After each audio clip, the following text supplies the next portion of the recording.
भगवान शंकर के भक्तों को जय शंकर की। पिछली कथा में हमने आपको प्रजापति दक्ष के द्वारा जो महान यज्ञ का आयोजन किया गया था और उन्होंने भगवान शंकर को वहाँ नहीं बुलाया तो महात्मा दधीच ने उसका विरोध किया, पर फिर भी उन्होंने महात्मा दधीच की बात नहीं मानी। यह कथा हमने आपको सुनाई थी। इससे पहले हम कथा प्रारंभ करें, आप लोग चैनल को सब्सक्राइब कर लें जिससे कथाएं आपको निरंतर प्राप्त होती रहें।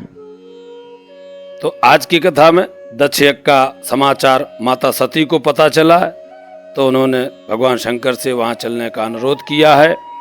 शंकर जी जानते हैं प्रजापति दक्ष हमसे द्रोह करते हैं, इसलिए भगवान शंकर ने मना किया है। परंतु शंकर जी के मना करने के उपरांत भी देवी सती का आग्रह है और भगवान शंकर उन्हें आज्ञा प्रदान कर देते हैं और शिवगणों के साथ भेज देते हैं। ब्रह्मा जी कहते हैं, नारद जब देवर्ष गण बड़े उत्साह और हर्ष के साथ दक्ष के यज्ञ में जा रहे थे, उसी समय दक्ष कन्या देवी सती गंधमादन पर्वत पर चंदोबे से युक्त धारागृह में सखियों से घिरी हुई भांत भांत की उत्तम क्रीड़ाएं कर रही थी। प्रसन्नतापूर्वक क्रीड़ा में लगी हुई देवी सती ने उस समय रोहिणी के साथ दक्ष यज्ञ में जाते हुए चंद्रमा को देखा। देखिए, चंद्रमा की जो पत्नी रोहिणी है ना, जितनी पत्नियां हैं ये इनकी बहनें हैं, माता सती की बहनें हैं। ये सब 27 पत्नियां हैं चंद्रमा की, ये सब माता सती की बहन है। तो देखकर वे अपनी हितकारी प्राण प्यारी श्रेष्ठ सखी विजया से बोली। माता सती ने कहा, मेरी सखियों में श्रेष्ठ प्राण प्रिय विजय, जल्दी जाकर पूछ तो आओ, चंद्रदेव रोहिणी के साथ कहाँ जा रहे हैं। सती के इस प्रकार आज्ञा देने पर विजया तुरंत उनके पास गई और उसने यथोचित शिष्टाचार के साथ पूछा, चंद्रदेव आप कहाँ जा रहे हैं। विजया का यह प्रश्न सुनकर चंद्रदेव ने अपनी यात्रा का उद्देश्य आदरपूर्वक बताया। दक्ष के यहाँ होने वाले यज्ञोत्सव आज का सारा वृत्तांत कहा। वह सब सुनकर विजया बड़ी उतावली के साथ माता सती के पास आई और चंद्रमा ने जो कुछ कहा था वह सब उनसे कह सुनाया। उसे सुनकर कालिका सती देवी को बड़ा विस्मय हुआ। अपने यहाँ सूचना न मिलने का क्या कारण है, बहुत सोच विचारने पर भी उनकी समझ में नहीं आया। तब उन्होंने पार्षदों से घिरे अपने स्वामी भगवान शिव से पूछा। सती जी बोली, प्रभु मैंने सुना है पिताजी के यहाँ बड़ा यज्ञ हो रहा है, बड़ा उत्सव होगा, उसमें सारे देवर्षि एकत्रित हो रहे हैं। देव देवेश्वर, पिताजी के उस महान यज्ञ में चलने की रुचि आपको क्यों नहीं हो रही है? इस विषय में जो बात हो वैसा बताइए। महादेव, सुहृदों का यह धर्म है कि वे अपने सुहृदों के साथ मिलें जुलें। यह मिलन उनके महान प्रेम को बढ़ाने वाला होता है। अतः प्रभु मेरे स्वामी मेरी प्रार्थना मान लें, पिताजी की यज्ञशाला में आज ही चलें, यह मेरी प्रार्थना स्वीकार करें। माता सती की बात सुनकर भगवान माहेश्वर देव, जिनका हृदय दक्ष के बागवाड़ों से घायल हो चुका था, मधुर वाणी में कहने लगे। भगवान शंकर ने कहा, देवी तुम्हारे पिता दक्ष मेरे विशेष द्रोही हो गए हैं। जो प्रमुख देवता और ऋषि अभिमानी, मूढ़ और ज्ञान शून्य हैं, वे ही सब तुम्हारे पिता के यज्ञ में गए हैं। और जो लोग बिना बुलाए दूसरे के घर जाते हैं वे वहां अनादर पाते हैं, जो मृत्यु से भी बढ़कर कष्टदायक है। और रामचरितमानस में गोस्वामी जी ने भी लिखा, जो बिन बोले जाओ भवानी, रहे न सील स्नेह न कानी। कहने लगे, जो मृत्यु से भी बढ़कर कष्टदायक है। अतः प्रिय, तुमको और मुझको तो विशेष रूप के दक्ष के यज्ञ में नहीं जाना चाहिए, क्योंकि वहां हमें बुलाया नहीं गया है। यह मैंने सच्ची बात कही है। भगवान शंकर ने कहा, देवी सती, यद्यप ऐसा नियम है कि जदप मात प्रभु पितु गुरु गेहा, जाये बिनु बोले न संदेहा। गोस्वामी जी ने रामचरितमानस में लिखा, भगवान शंकर के विवाह के प्रसंग में माता पिता स्वामी और गुरु, इनके यहाँ अगर बुलावा ना आए तब भी चला जाना चाहिए। यहाँ के से निमंत्रण की आवश्यकता नहीं है। परंतु आगे भगवान शंकर कहते हैं, जब माता सती ने पूछा, प्रभु जब आप ये दृष्टांत दे रहे हैं तो मैं माता पिता के यहाँ तो जा रही हूँ, तो मुझे निमंत्रण की आवश्यकता नहीं, उन्होंने नहीं भेजा, कोई बात नहीं, बिना निमंत्रण के ही चलते हैं। भगवान शंकर ने कहा, बात तो सही कह रही हो देवी, बिना निमंत्रण के हम चल सकते हैं, क्योंकि तुम्हारे पिता का घर है, पिता के घर में कन्या को आवश्यकता नहीं है। परंतु तदप विरोध मान जह कोई, जहां पर विरोध माना जाता हो तहां गए कल्याण न होई, वहां जाने पर कल्याण नहीं होता है। जहां सुमित है, सलाह है, मित्रता है, वहां बिना निमंत्रण के भी पहुंच जाना चाहिए। परंतु जहां विरोध हो वहां बिना निमंत्रण के या बिना निमंत्रित किए हुए जाना कल्याणपूर्ण नहीं है, आदरपूर्वक नहीं होगा, ऐसा कहा। महात्मा महेश्वर के ऐसा कहने पर माता सती रोष से भरपूर हो गई, क्योंकि उनको अपने पिता के घर जाना था, क्योंकि उनकी सारी बहनें जा रही थी, सभी जा रहे थे। कहने लगी, शंभो आप सबके ईश्वर हैं। और देखिए यहां पर एक संकेत है कि अगर हम किसी के अपनी पत्नियों के या किसी के पति, किसी के पिता और किसी के भाई बंधुओं की हम आलोचना करते हैं, तो आज भी माताएं जो है ना, वह क्रोधित हो जाती हैं, भले ही उनके पिता की, भाई की, बंधु बांधवों की भले ही उनकी गलती हो, परंतु वह स्वीकार नहीं कर पाती, उनको अच्छा नहीं लगता। ये वही तभी से, और यहाँ पर माता सती को भी अच्छा नहीं लगा जब पिता के, जब उनके पिता ऐसा करते थे, सच बात थी, परंतु उन्हें यह बात अच्छी नहीं लगी और कहने लगी, शंभो आप सबके ईश्वर हैं, जिनके जाने से यज्ञ सफल होता है, उन्हीं आपको हमारे पिता ने आमंत्रित नहीं किया है। यह मैं जानना चाहती क्यों नहीं किया है, ऐसा क्या हुआ? प्रभु मैं आज ही पिता के यज्ञ में जाती हूं, आप मुझे आज्ञा दें। देवी सती के ऐसा कहने पर सर्वज्ञ सर्वद्रष्टा सर्वश्रेष्ठ करता है कल्याण स्वरूप साक्षात भगवान रुद्र उनसे इस प्रकार बोले। शिव ने कहा, उत्तम व्रत का पालन करने वाली देवी, ये तुम इस प्रकार तुम्हारी रुचि वहां अवश्य जाने के लिए हो गई। मेरी आज्ञा से तुम शीघ्र ही अपने पिता के यज्ञ में जाओ। यह नंदी वृषभ सुसज्जित है। तो शिव पुराण में तो इस प्रकार से यहां पर वर्णन है।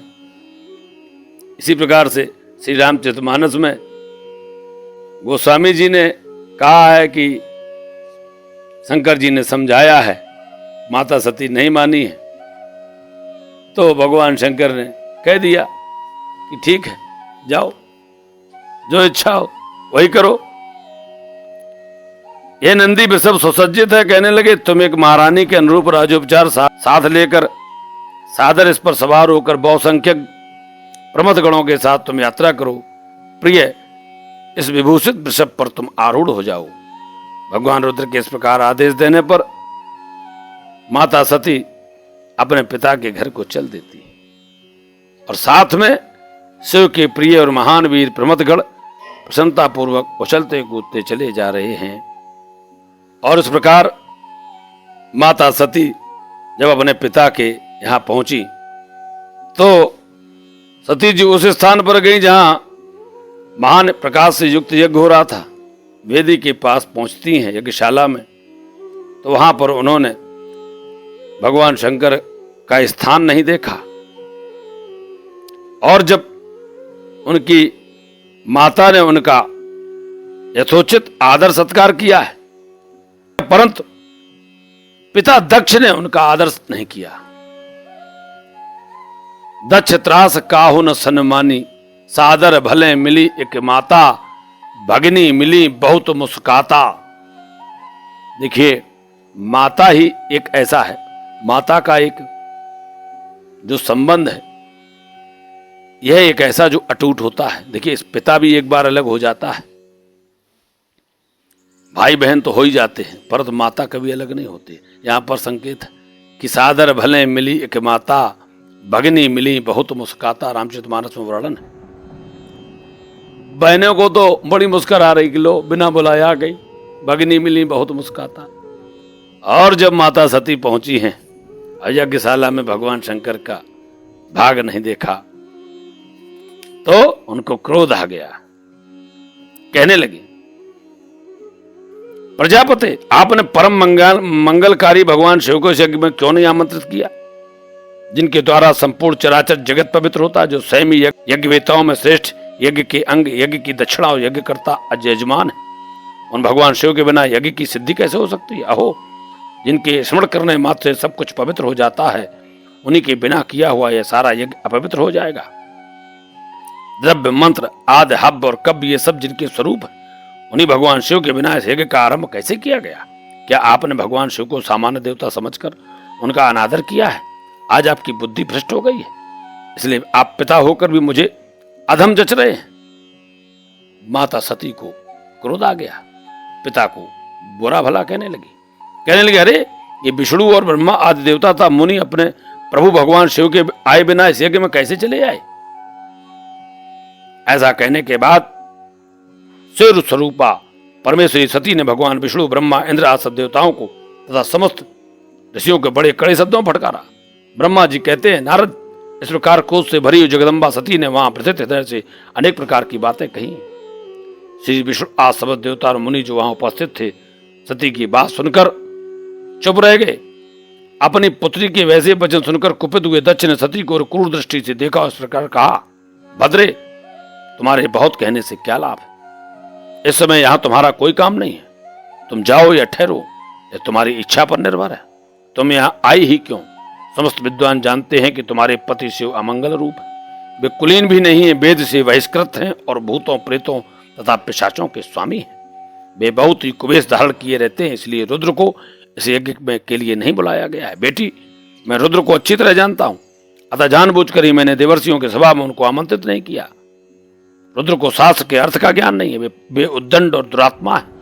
मुझ मूल पापी ने ब्रह्मा जी के कहने से उनके साथ तुम्हारा विवाह कर दिया था, अतः शुभ तुम क्रोध छोड़कर स्वस्थ हो जाओ, शांत हो जाओ। इस यज्ञ में तुम आ ही गई हो तो स्वयं अपना भाग ग्रहण करो। दक्ष के ऐसा कहने पर उनकी त्रिभुवन पूजिता पुत्री सती ने शिव की निंदा करने वाले अपने पिता की ओर जब दृष्टिपात किया, तब उनका रोष और भी बढ़ गया। वे मन ही मन सोचने लगी कि अब मैं शंकर जी के पास कैसे जाऊंगी? यदि शंकर जी के दर्शन की इच्छा से वहां गई और उन्होंने यहाँ का समाचार पूछा तो मैं उन्हें क्या उत्तर दूंगी? तदनंतर तीनों लोगों की जननी सती रोष वेश से युक्त और लंबी सांस खींचते हुए अपने दुष्ट हृदय पिता दक्ष से बोली।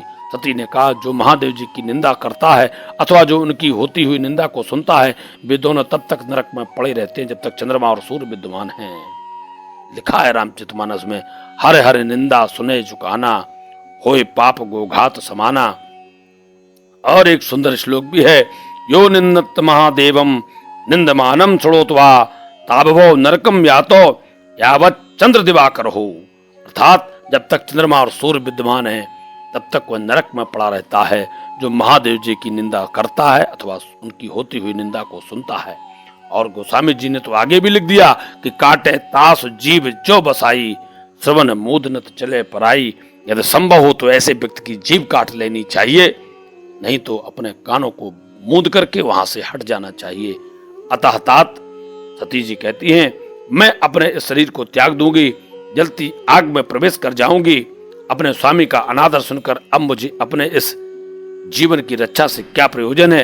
दक्ष शुक्र, संभव यह देही, आपके द्वारा उत्पन्न यह शरीर अब यह भगवान शंकर की सेवा करने लायक नहीं है, क्योंकि जब आपने ही भगवान शंकर का अपमान किया गया है तो अब मैं उस शरीर को भी नहीं रखूंगी जो आपके द्वारा ही प्रदत्त है।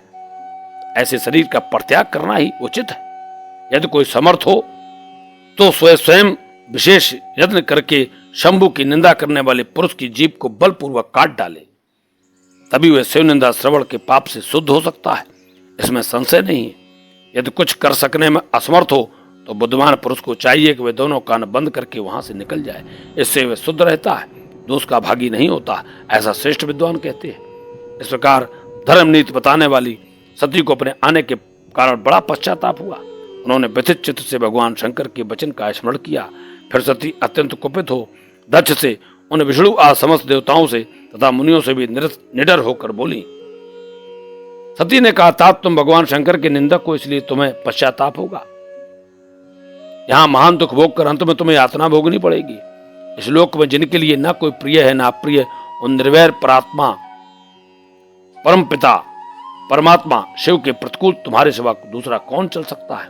जो दुष्ट लोग हैं वे सदा ईर्ष्या पूर्वक यदि महापुरुषों की निंदा करें तो उनके लिए यह कोई आश्चर्य की बात नहीं, परंतु जो महात्माओं के चरणों की रज से अपने अज्ञान अंधकार को दूर कर चुके हैं उन्हें महापुरुषों की निंदा शोभा नहीं देती है। जिनका शिव या दो अक्षरों का नाम कभी एक बातचीत के प्रसंग से मनुष्य की वाणी द्वारा एक बार भी उच्चारित हो जाए तो वह संपूर्ण पाप रास को शीघ्र ही नष्ट कर देता है। उन्हीं पवित्र कीर्ति वाले निर्मल शिव से तुम द्वेष करते हो। आश्चर्य, वास्तव में तुम अशिव हो, अमंगल रूप हो, क्योंकि शिव मंगल स्वरूप होते हैं। महापुरुषों के मन रूपी मधुकर ब्रह्मानंदमय रस का पान करने की इच्छा से जिनके सर्वार्थदायक चरण कमलों का निरंतर सेवन किया करते हैं, उन्हीं से तुम मूर्खता के वश में होकर द्रोह करते हो। जिन्हें तुम नाम से शिव और काम से अशिव बताते हो, उन्हें क्या तुम्हारे सिवा दूसरे विद्वान नहीं जानते? ब्रह्मा आदि देवता, सनक आदि मुनि तथा अन्य ज्ञानी का उनके स्वरूप को नहीं समझते? उदार बुद्धि भगवान शिव जटा फैलाए, कपाल धारण किए, शमशान में भूतों के साथ प्रसन्नता पूर्वक रहते तथा भस्म एवं निर्मुंडों की माला धारण करते हैं। इस बात को जानकर भी जो मुनि और देवता उनके चरणों से गिरे हुए निर्माल को बड़े आदर के साथ अपने मस्तक पर चढ़ाते हैं, इसका क्या कारण है? यही कि वे भगवान शिव ही साक्षात परमेश्वर हैं। प्रवृत्ति, जिन्हें यज्ञ यज्ञाद, और निवृत्ति शम दम आदि दो प्रकार के कर्म बताए गए। मनीषी पुरुषों को उनका विचार करना चाहिए। वेद में विवेचन पूर्वक उनके रागी और विरागी दो प्रकार के अलग अलग अधिकारी बताए गए हैं। परस्पर विरोधी होने के कारण उक्त दोनों प्रकार के कर्मों का एक साथ एक ही कर्ता के द्वारा आचरण नहीं किया जा सकता है। भगवान शंकर तो परब्रह्म परमात्मा है, उनमें इन दोनों ही प्रकार के कर्मों का प्रवेश नहीं है। उन्हें कोई कर्म प्राप्त नहीं होता। उन्हें किसी भी प्रकार के कर्म करने की आवश्यकता नहीं है। पिताजी, हमारा ऐश्वर्य अव्यक्त है, उसका कोई लक्षण नहीं है। सदा आत्मज्ञानी महापुरुष ही उसका सेवन किया करते हैं। तुम्हारे पास वह ऐश्वर्य नहीं है। यज्ञशालाओं में रहकर वहां के अन्न से तृप्त होने वाले कर्मठ लोगों को जो भोग प्राप्त होता है, उससे वह ऐश्वर्य बहुत दूर है। जो महापुरुषों की निंदा करने वाला और दुष्ट है, उसके जन्म को धिक्कार है। विद्वान पुरुष को चाहिए कि उसके संबंध को विशेष रूप से यत्न करके त्याग दे। जिस समय भगवान शिव तुम्हारे साथ मेरा संबंध दिखलाते हुए मुझे दक्षाड़ी कहकर पुकारेंगे, उस समय मेरा मन सहसा अत्यंत दुखी हो जाएगा। पिता, मैं चाहती हूं कोई मुझे दक्षाड़ी ना कहे, क्योंकि आपका नाम मुझसे जुड़ जाएगा और मैं ऐसे नाम के साथ नहीं रहना चाहती हूं जो भगवान शिव का विरोधी हो। इसीलिए तुम्हारे अंग से उत्पन्न सदा शव के तुल्य घृणित इस शरीर को इस समय मैं निश्चय ही त्याग दूंगी और ऐसा करके सुखी हो जाऊंगी।